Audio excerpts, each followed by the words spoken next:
जय बाबेरी। मैंने अपने पहले वीडियो में आपको रामदेव जी के अवतार का प्रथम भाग सुनाया। अब इसके आगे की कथा प्रारंभ करती हूँ। कंवरवंशी राजा अजमाल जी द्वारिका जाने के लिए निकल पड़े। मार्ग में उन्हें कई साधु संतों का साथ मिला।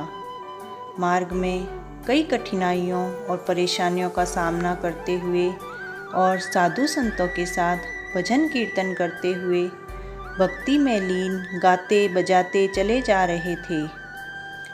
दीन बंधु दीनानाथ अर्जी सुन लीजो, द्वारका नाथ बेड़ा पार कर दीजो। बोल हरि हरि हरि बोल, केशव माधव गोविंद बोल। बोल हरि हरि हरि बोल, केशव माधव गोविंद बोल। इस तरह अजमाल जी गाते बजाते भजन कीर्तन करते द्वारिका पहुँचे। इतना लंबा सफ़र करके थके हारे होने के बावजूद द्वारिका पहुँचते ही अजमाल जी ने सबसे पहले द्वारिकाधीश के मंदिर के बाहर धोख लगाई। धोख लगाकर वे पहले समुद्र में स्नान करने गए। समुद्र के ठंडे पानी में स्नान करने से उनकी सारी थकान दूर हो गई और फिर वे द्वारिकाधीश के मंदिर जा पहुँचे। प्रातः का समय था। अजमाल जी के अलावा मंदिर में और कोई नहीं था। अजमाल जी अकेले और सामने द्वारकाधीश। द्वारकाधीश को सामने देख अजमाल जी एकदम भावुक हुए।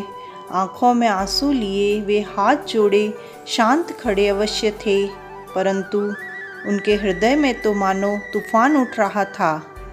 आखिर उनके सब्र का बांध टूटा और वे बोले, हे कन्हैया, हे मेरे नाथ, मेरी भक्ति में क्या कमी रह गई थी प्रभु, जो मेरे साथ ऐसा हुआ।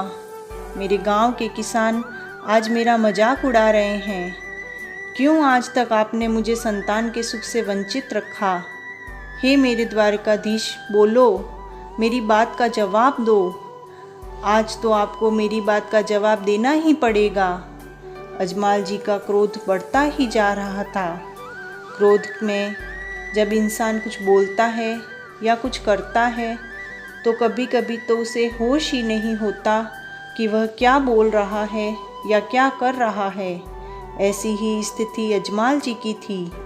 क्रोध से भरे अजमाल जी बोले, मेरे इतना बोलने पर भी आप इतने खामोश हैं। मेरी बात का जवाब दीजिए। मैं इतनी देर से बोल रहा हूँ, चिल्ला रहा हूँ, फिर भी आप मेरी बात का जवाब नहीं दे रहे हैं।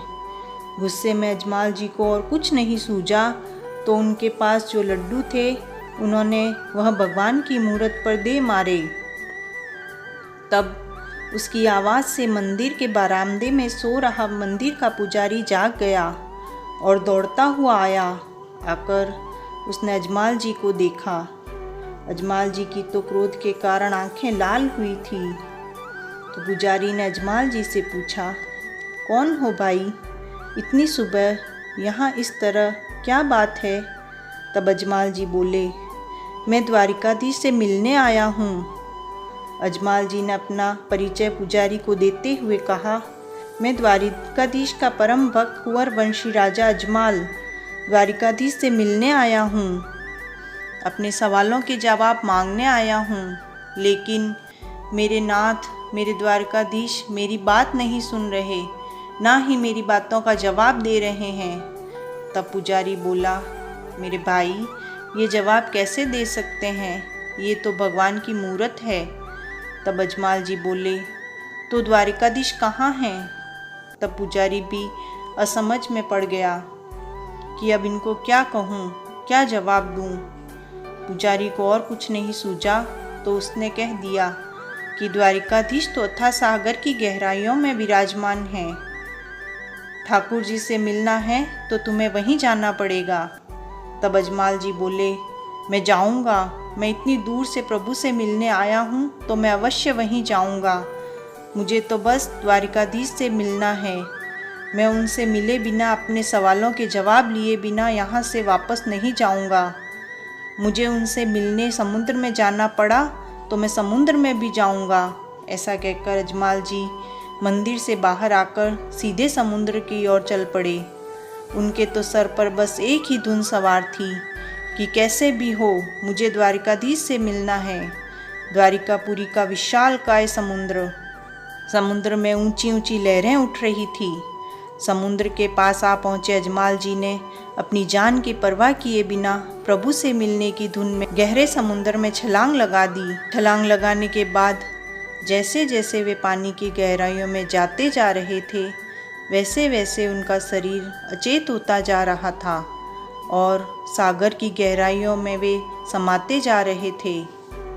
कथा का दूसरा भाग यहीं पूर्ण होता है। आगे की कथा सुनने के लिए मेरा अगला वीडियो देखिए, जिसकी लिंक आपको डिस्क्रिप्शन में मिल जाएगी। जय बाबेरी, गणी गणी खम्मा।